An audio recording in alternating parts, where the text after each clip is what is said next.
A Farewell to Arms by Ernest Hemingway, Chapter 30. Later, we were on a road that led to a river. There was a long line of abandoned trucks and carts on the road leading up to the bridge. No one was in sight. The river was high, and the bridge had been blown up in the center. The stone arch was fallen into the river, and the brown water was going over it. We went on up the bank looking for a place to cross. Up ahead I knew there was a railway bridge, and I thought we might be able to get across there. The path was wet and muddy. We did not see any troops, only abandoned trucks and stores. Along the river bank there was nothing and no one but the wet brush and muddy ground. We went up to the bank, and finally we saw the railway bridge.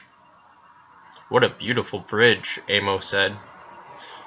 It was a long plain iron bridge across what was usually a dry riverbed. "We better hurry and get across before they blow it up," I said. "There's nobody to blow it up," Piani said. "They're all gone." "It's probably mined," Bonello said. "You cross first, Tenente." "Listen to the anarchist," Amo said. "Make him go first." "I'll go," I said. "It won't be mine to blow up with one man." "You see," Piani said, "that is brains. Why haven't you brains, anarchist?" "If I had brains, I wouldn't be here," Bonello said. "That's pretty good, Tenente," Amo said. "That's pretty good," I said. We were close to the bridge now. The sky had clouded over again, and it was raining a little. The bridge looked long and solid. We climbed up the embankment. "Come one at a time," I said, and started across the bridge. I watched the ties and the rails for any tripwires or signs of explosive, but I saw nothing. Down below the gaps in the ties the river ran muddy and fast. Ahead across the wet countryside I could see Udine in the rain. Across the bridge I looked back. Just up the river was another bridge. As I watched, a yellow mud-colored motor car crossed it. The sides of the bridge were high, and the body of the car, once on, was out of sight. But I saw the heads of the driver, the man on the seat with him, and the two men on the rear seat. They all wore German helmets. Then the car was over the bridge and out of sight behind the trees and the abandoned vehicles on the road. I waved to Amo, who was crossing, and to the others to come on. I climbed down and crouched beside the railway embankment. Amo came down with me. "Did you see the car?" I asked. "No, we were watching you." A German staff car crossed on the upper bridge. "A staff car?" "Yes." "Holy Mary!" The others came, and we all crouched in the mud behind the embankment, looking across the rails at the bridge, the line of trees, the ditch, and the road. "Do you think we're cut off, then, Tenente?" "I don't know. All I know is a German staff car went along that road." "You don't feel funny, Tenente? You haven't got strange feelings in the head?" "Don't be funny, Bonello." "What about a drink?" Piani asked. "If we're cut off, we might as well have a drink." He unhooked his canteen and uncorked it. "Look! Look!" Amo said, and pointed toward the road. Along the top of the stone bridge we could see German helmets moving. They were bent forward and moved smoothly, almost supernaturally, along. As they came off the bridge we saw them. They were bicycle troops. I saw the faces of the first two. They were ruddy and healthy looking. Their helmets came low down over their foreheads and the side of their faces. Their carbines were clipped to the frame of the bicycles. Stick bombs hung handle down from their belts. Their helmets and their gray uniforms were wet, and they rode easily, looking ahead and to both sides. There were two, then four in line, then two, then almost a dozen, then another dozen, then one alone. They did not talk, but we could not have heard them because of the noise from the river. They were gone out of sight up the road. "Holy Mary!" Amo said. "They were Germans," Piani said. "Those weren't Austrians." Why isn't there somebody here to stop them? I said. Why haven't they blown the bridge up? Why aren't there machine guns along this embankment? You tell us, Tenente, Bonello said. I was very angry. The whole bloody thing is crazy. Down below they blow up a little bridge. Here they leave a bridge on the main road. Where is everybody? Don't they try and stop them at all? You tell us, Tenente, Bonello said. I shut up. It was none of my business. All I had to do was to get to Pordenone with 3 ambulances. I had failed at that. All I had to do now was to get to Pordenone. I probably could not even get to Udine. The hell I couldn't. The thing to do was to be calm and not get shot or captured. Didn't you have a canteen open? I asked Piani. He handed it to me.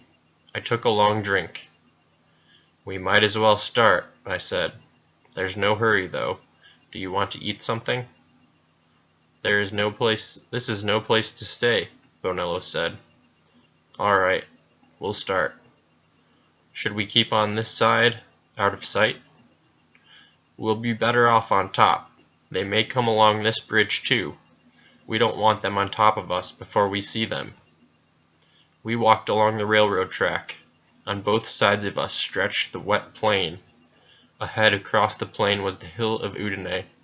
The roofs fell away from the castle on the hill. We could see the campanile and the clock tower. There were many mulberry trees in the fields. Ahead I saw a place where the rails were torn up. The ties had been dug out too and thrown down the embankment. Down, down, Amo said. We dropped down beside the embankment. There was another group of bicyclists passing along the road. I looked over the edge and saw them go on. They saw us, but they went on, Amo said. We'll get killed up here, Tenente, Bonello said. They don't want us, I said. They're after something else. We're in more danger if they should come on us suddenly. I'd rather walk here out of sight, Bonello said. All right, we'll walk along the tracks. Do you think we can get through? Amo asked. Sure. There aren't very many of them yet. We'll go through in the dark. What was that staff car doing? Christ knows, I said. We kept on up the tracks. Bonello tired of walking in the mud of the embankment and came up with the rest of us. The railway moved south away from the highway now, and we could not see what passed along the road. A short bridge over a canal was blown up, but we climbed across on what was left of the span. We heard firing ahead of us. We came up on the railway beyond the canal. It went on straight toward the town, across the low fields. We could see the line of the other railway ahead of us. To the north was the main road where we had seen the cyclists. To the south there was a small branch road across the fields with thick trees on each side. I thought we had better cut to the south and work around the town, that way, and across country toward Campo Formio and the main road to the Tagliamento. We could avoid the main line of the retreat by keeping to the secondary roads beyond Udine. I knew there were plenty of side roads across the plain. I started down the embankment. Come on, I said. We would make for the side road and work to the south of the town. We all started down the embankment. A shot was fired at us from the side road. The bullet went into the mud of the embankment. Go on back, I shouted. I started up the embankment, slipping in the mud. The drivers were ahead of me. I went up the embankment as fast as I could go. 2 more shots came from the thick brush, and Amo, as he was crossing the tracks, lurched, tripped, and fell face down. We pulled him down on the other side and turned him over. His head ought to be uphill, I said. Piani moved him around. He lay in the mud on the side of the embankment, his feet pointing downhill, breathing blood irregularly. The 3 of us squatted over him in the rain. He was hit low in the back of the neck, and the bullet had ranged upward and come out under the right eye. He died while I was stopping up the 2 holes. Piani laid his head down, wiped at his face with a piece of the emergency dressing, then let it alone. "The blank," he said. "They weren't Germans," I said. "There can't be any Germans over there." "Italians," Piani said, using the word as an epithet. "Italiani." Bonello said nothing. He was sitting beside Amo, not looking at him. Piani picked up Amo's cap where it had rolled down the embankment and put it over his face. He took out his canteen.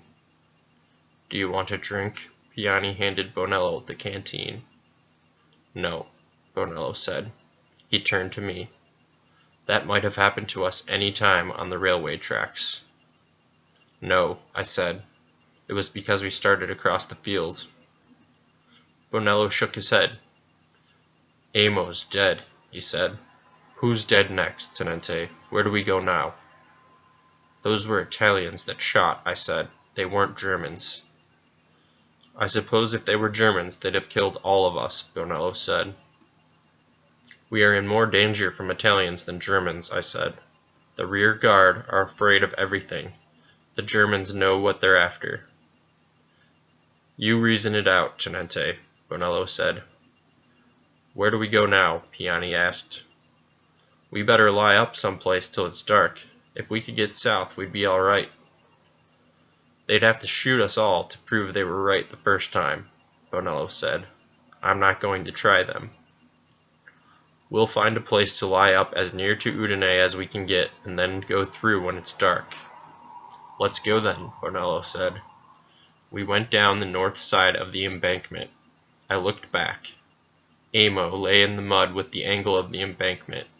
He was quite small, and his arms were by his side, his putty-wrapped legs and muddy boots together, his cap over his face. He looked very dead. It was raining. I had liked him as well as anyone I ever knew. I had his papers in my pocket and would write to his family.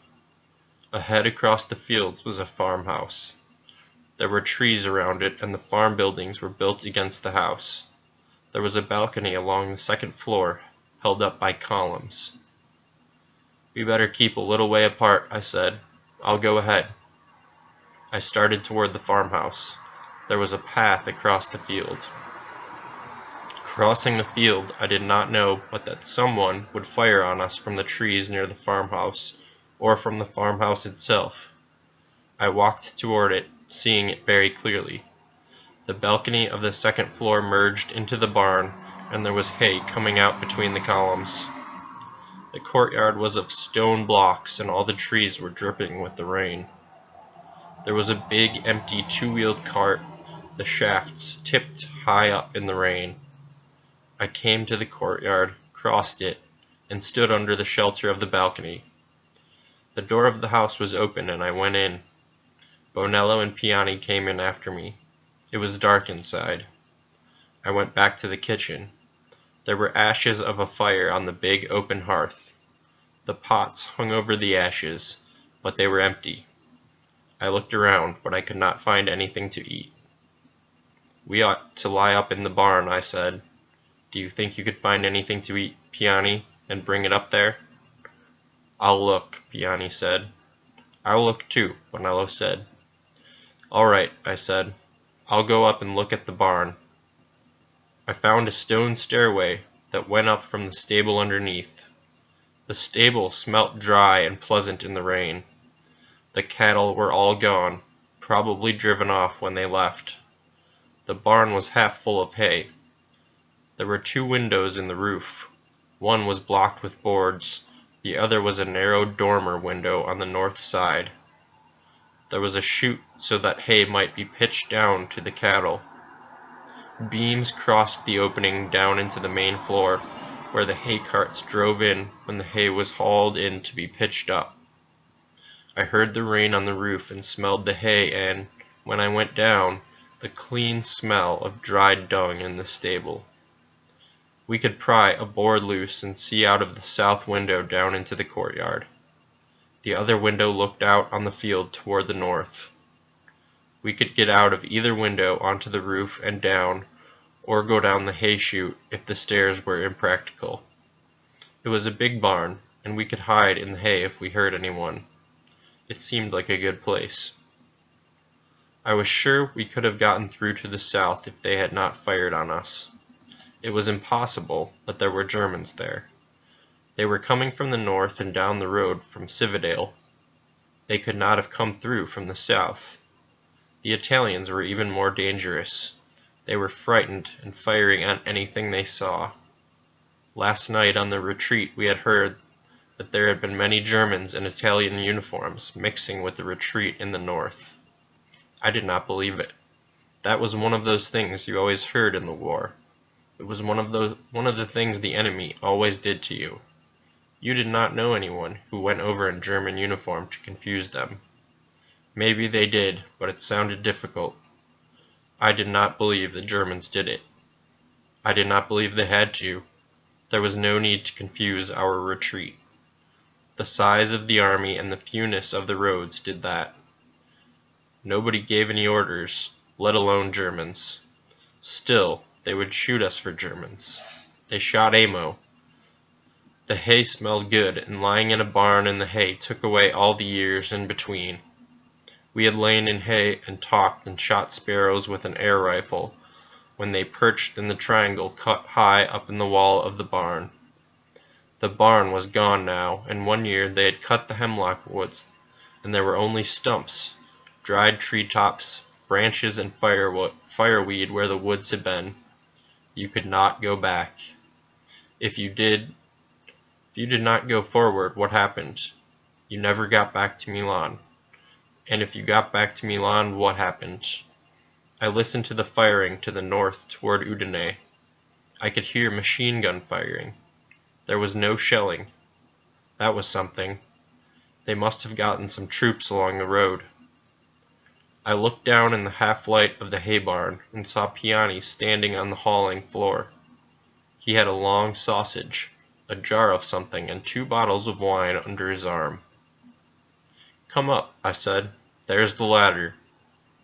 Then I realized that I should help him with the things and went down. I was vague in the head from lying in the hay. I had been nearly asleep. "Where's Bonello?" I asked. "I'll tell you," Piani said. We went up the ladder. Up on the hay we set the things down.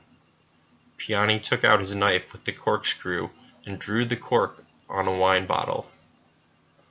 "They have sealing wax on it," he said. "It must be good."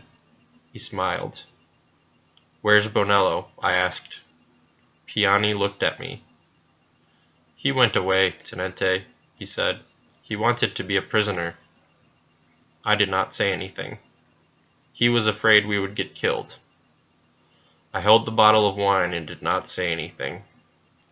"You see, we don't believe in the war anyway, Tenente." "Why didn't you go?" I asked. "I did not want to leave you." "Where did he go?" "I don't know, Tenente. He went away." "All right," I said. "Will you cut the sausage?" Piani looked at me in the half-light. "I cut it while we were talking," he said.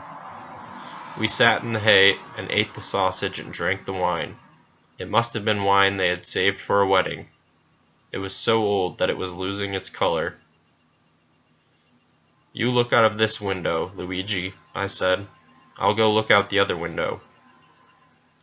We had each been drinking out of one of the bottles, and I took my bottle with me and went over and lay flat on the hay and looked out the narrow window at the wet country. I do not know what I expected to see, but I did not see anything except the fields and the bare mulberry trees and the rain falling. I drank the wine, and it did not make me feel good. They had kept it too long. It had gone to pieces and lost its quality and color. I watched it get dark outside. The darkness came very quickly. It would be black night with the rain.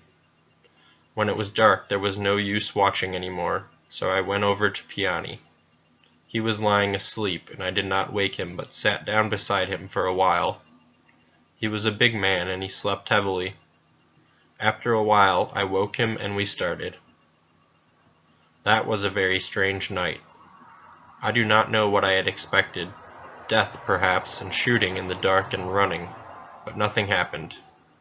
We waited, lying flat beyond the ditch along the main road, while a German battalion passed. Then, when they were gone, we crossed the road and went on to the north. We were very close to Germans twice in the rain, but they did not see us. We got past the town to the north without seeing any Italians. Then after a while came on the main channels of the retreat and walked all night toward the Tagliamento. I had not realized how gigantic the retreat was. The whole country was moving, as well as the army. We walked all night, making better time than the vehicles. My leg ached and I was tired, but we made good time. It seemed so silly for Bonello to have decided to be taken prisoner. There was no danger. We had walked through 2 armies without incident. If Amo had not been killed, there would never have seemed to be any danger. No one had bothered us when we were in plain sight along the railway. The killing came suddenly and unreasonably. I wondered where Bonello was. "How do you feel, Tenente?" Piani asked. We were going along the side of a road crowded with vehicles and troops. "Fine. I'm tired of this walking." "Well, all we have to do is walk now. We don't have to worry." "Bonello was a fool." "He was a fool, all right." "What will you do about him, Tenente?" "I don't know." "Can you just put him down as taken prisoner?" "I don't know." "You see, if the war went on, they would make bad trouble for his family." "The war won't go on," a soldier said. "We're going home. The war is over." "Everybody's going home." "We're all going home." "Come on, Tenente," Piani said. He wanted to get past them. "Tenente? Who's a tenente?" "Abbasso gli ufficiali?" "Down with the officers." Piani took me by the arm. "I'd better call you by your name," he said. "They might try and make trouble. They've shot some officers." We worked up past them. "I won't make a report that will make trouble for his family." I went on with our conversation. "If the war is over, it makes no difference," Piani said. "But I don't believe it's over. It's too good that it should be over." "We'll know pretty soon," I said. "I don't believe it's over. They all think it's over, but I don't believe it." "Viva la pace!" a soldier shouted out. "We're going home." "It would be fine if we all went home," Piani said. "Wouldn't you like to go home?" "Yes." "We'll never go. I don't think it's over." "Andiamo a casa!" a soldier shouted. "They throw away their rifles," Piani said. "They take them off and drop them down while they're marching. Then they shout. They ought to keep their rifles. They think if they throw away their rifles, they can't make them fight." In the dark and the rain, making our way along the side of the road, I could see that many of the troops still had their rifles. They stuck up above the capes. "What brigade are you?" an officer called out. "Brigada di Pace," someone shouted. "Peace Brigade." The officer said nothing. "What does he say? What does the officer say?" "Down with the officer! Viva la pace!"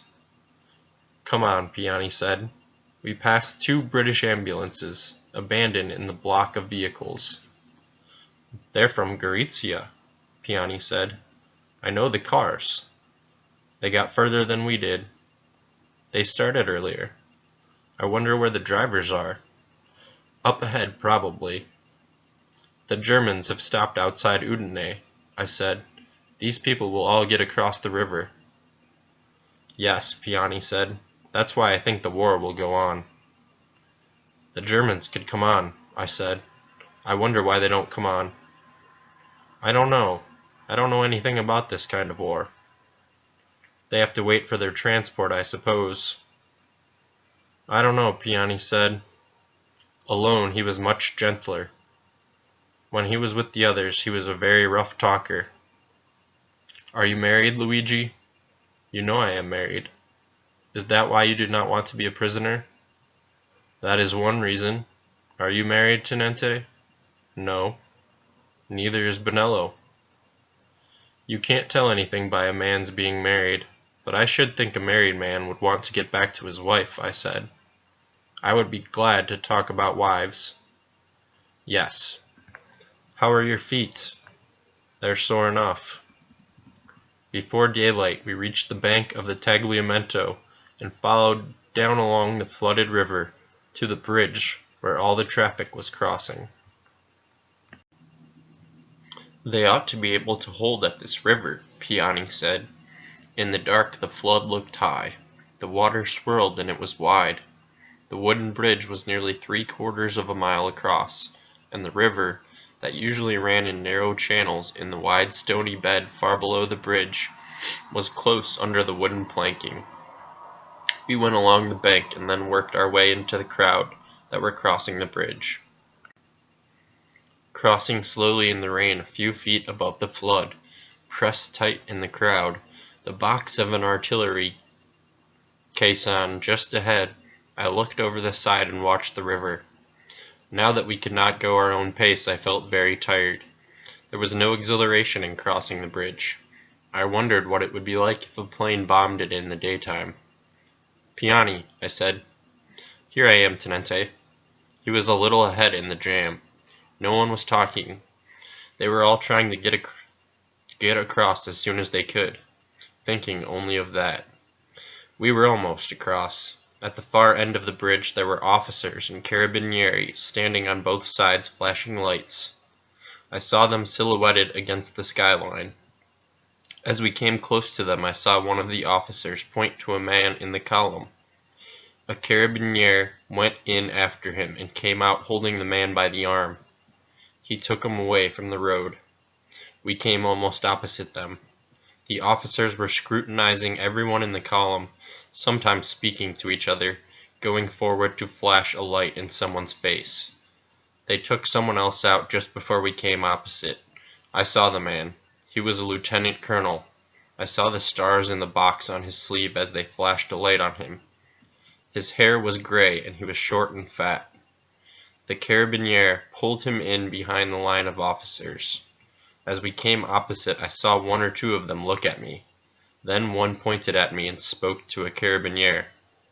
I saw the carabiniere start for me, come through the edge of the column toward me, then felt him take me by the collar. What's the matter with you? I said, and hit him in the face. I saw his face under the hat, upturned mustache, and blood coming down his cheek. Another one dove in toward us. What's the matter with you? I said. He did not answer.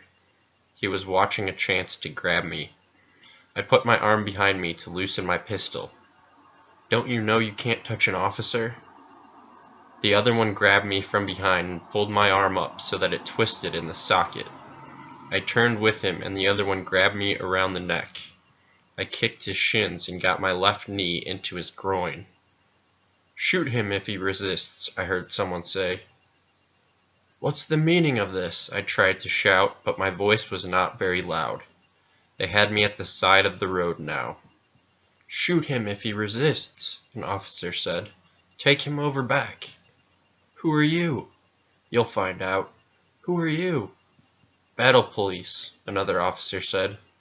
Why don't you ask me to step over instead of having one of these airplanes grab me? They did not answer. They did not have to answer. They were battle police.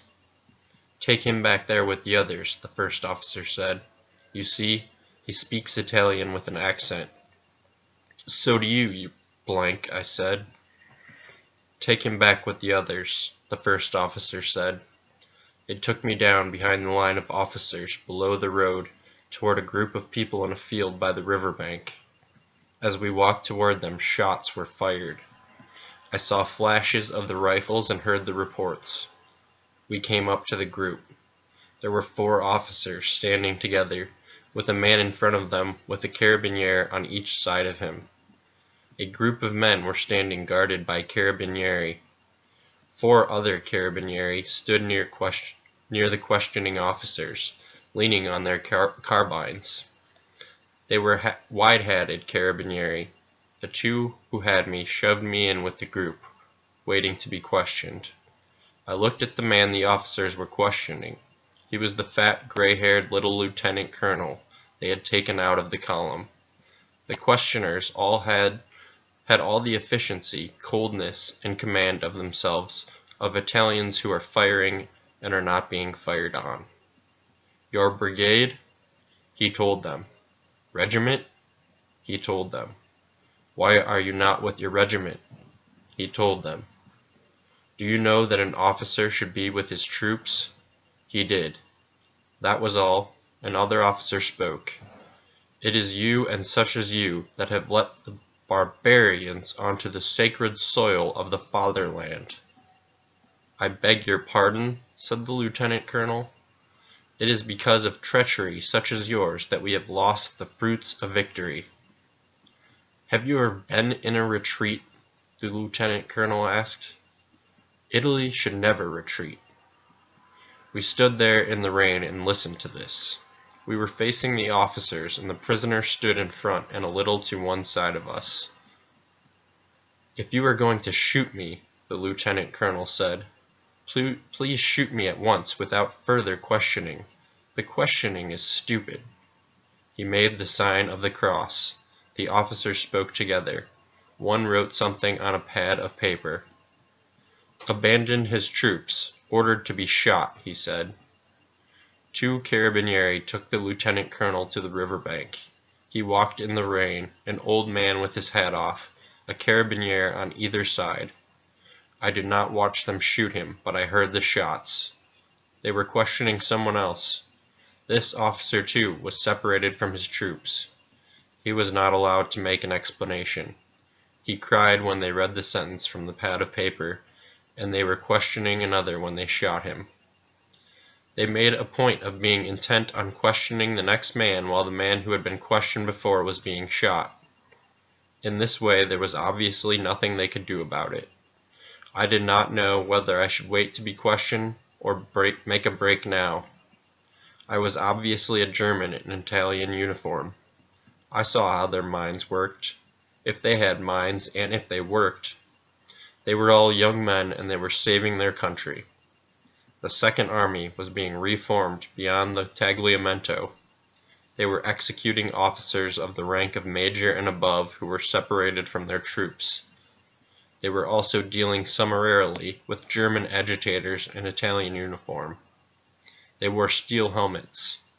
Only two of us had steel helmets. Some of the carabinieri had them. The other carabinieri wore the wide hat. Airplanes, we called them. We stood in the rain and were taken out one at a time to be questioned and shot. So far they had shot everyone they had questioned. The questioners had that beautiful detachment and devotion to stern justice of men dealing in death without being in any danger of it. They were questioning a full colonel of a line regiment. 3 more officers had just been put in with us. Where was his regiment? I looked at the carabinieri. They were looking at the newcomers. The others were looking at the colonel. I ducked down, pushed between 2 men, and ran for the river, my head down. I tripped at the edge and went in with a splash. The water was very cold, and I stayed under as long as I could. I could feel the current swirl me, and I stayed under until I thought I could never come up. The minute I came up, I took a breath and went down again. It was easy to stay under with so much clothing and my boots. When I came up the second time, I saw a piece of timber ahead of me and reached it and held on with one hand. I kept my head behind it and did not even look over it. I did not want to see the bank. There were shots when I ran and shots when I came up the first time. I heard them when I was almost above water. There were no shots now. The piece of timber swung in the current and I held it with one hand. I looked at the bank. It seemed to be going by very fast. There was much wood in the stream. The water was very cold. We passed the brush of an island above the water. I held on to the timber with both hands and let it take me along. The shore was out of sight now.